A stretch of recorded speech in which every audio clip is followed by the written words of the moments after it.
안녕하세요. 김빌섭입니다. 아니, 김벽사입니다. 네. 예, 오늘도 뉴스를 몇 편 가지고 와봤습니다.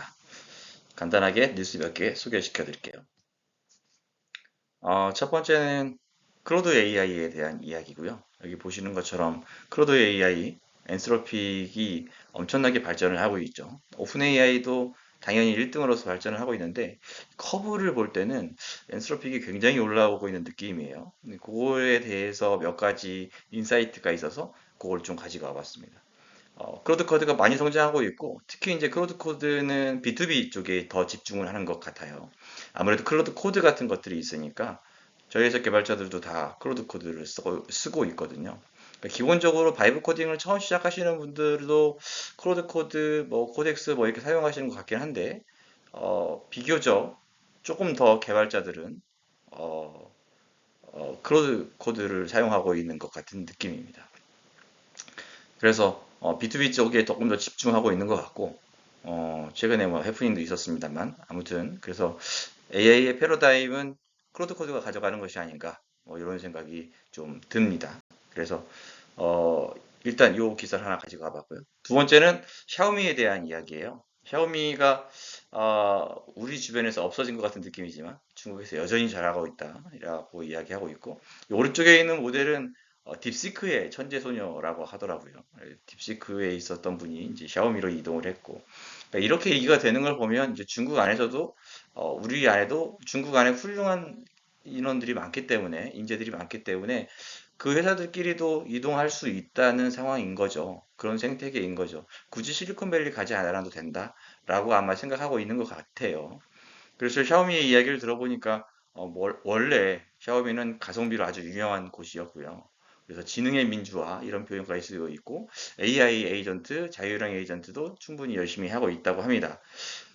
중국이 기본적으로 뭐 논문량도 훨씬 많고 AI 쪽은 사실 뒤처지지 않을 만큼 실리콘밸리에 뒤처지지 않을 만큼 열심히 하고 있다고 듣기는 했습니다.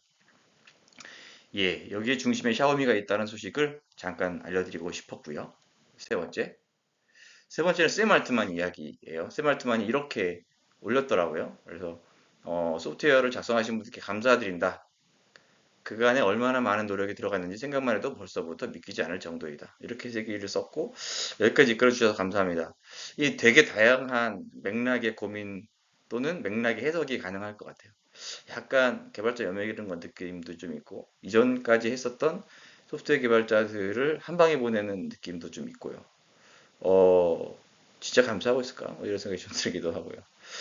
샘 알트만도 개발을 했을 텐데, 음, 네. 그런 점에서 여러 가지로 뭐 생각할 지점이 좀 있었고, 다만 뭐 어찌됐든 이 개발자들이 예전 같지는 않겠다 이런 생각을 하는 이야기를 샘 알트만이 찍은 것이 아닌가 이런 생각이 좀 들었습니다.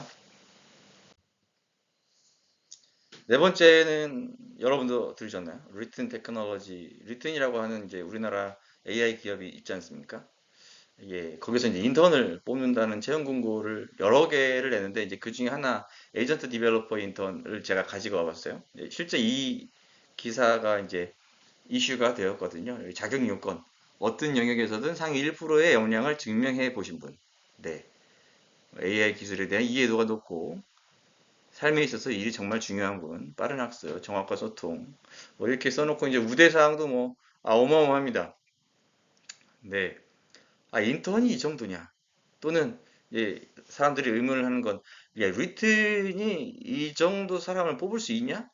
니네가 1등이냐? 뭐 이런 얘기들을 많이 하더라고요. 그래서 이제 리튼이 뭔데? 이제 삼성전자도 아닌데 SK도 아닌데 뭐 이렇게까지 이런 사람들을 뽑겠다고 이야기하는 것은 무엇이냐? 뭐 이런 얘기를 하던데 어, 예, 리튼도 AI를 잘 하고 있죠. 그래서 국내에서 AI를 하는 몇 개 안 되는 회사 중에 하나입니다. 그래서 리튼 다시 한번 들여다봐야 되나? 이런 생각이 좀 들었고, 저는 리튼 서비스를 꽤 오래전에 써보긴 했는데, 이제 제 경험은, 카카오톡에다가 붙여서 쓰는 거여서, 굳이 이걸 뭘 어떻게 해야 되나, 이런 생각이 좀 들어서 몇 번 테스트만 해보고 쓰지 않았었거든요.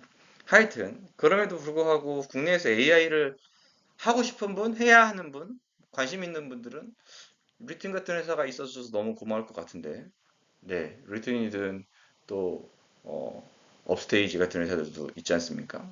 그 이외에도 아마 열심히 AI 쪽으로 올인하고 있는 스타트업들이 있을 것 같습니다. 제가 20살만 젊다면, 네, 이런 인턴 꼭 한번 해보고 싶고, 저희 아이들에게도 이런 인턴 추천해보고 싶습니다. 다만 이제 이런 채용 공고를 보고서 너무 쫄지 마셔야 해요. 막, 나는 1%는 아니잖아. 이렇게 얘기하실 수 있는데, 1%는 여러분들이 정하는 게 아니잖아요. 일단 내보고 보는 거죠.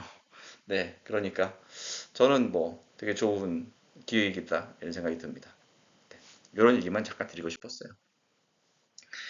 다섯 번째 뉴스는 뭐 계속 이제 이슈가 되고 있는 것 중에 AI를 활용해서 학위 논문 써도 되느냐 이런 얘기들을 엄청 많이 하고 또 교수님들도 이거 처음에는 안 된다 막 이렇게 했다가 또 논문지들도 AI를 코오서로 받아들일 수 없다 뭐 이런 얘기도 하고 어디까지가 표절이냐 뭐 이런 얘기들 엄청 많아요. 저는 과도기적이라고 보고요.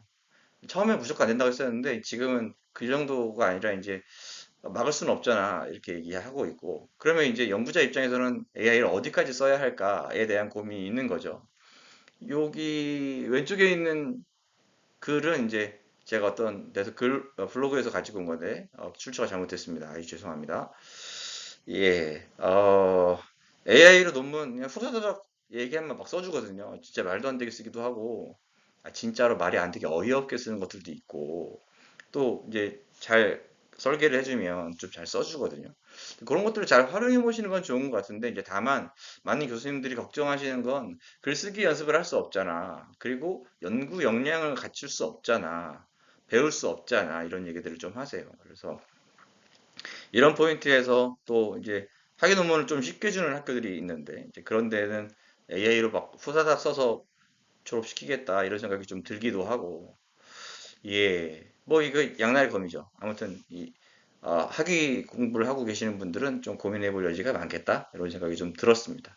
오른쪽에 있는 책은 전혀 관계없는 책인데 이런 책들이 많이 나왔더라고요. 그래서 네. AI를 활용하면 사업 기획서도 그냥 뚝딱 뭐 이렇게 해주는 것도 있고 R&D 보고서 이런 것들도 뚝딱 써주기도 하니까요. 네. 해보신 만큼 활용해 보실 수 있습니다. 오늘의 트렌드 뉴스는 여기까지입니다. 네. 감사합니다.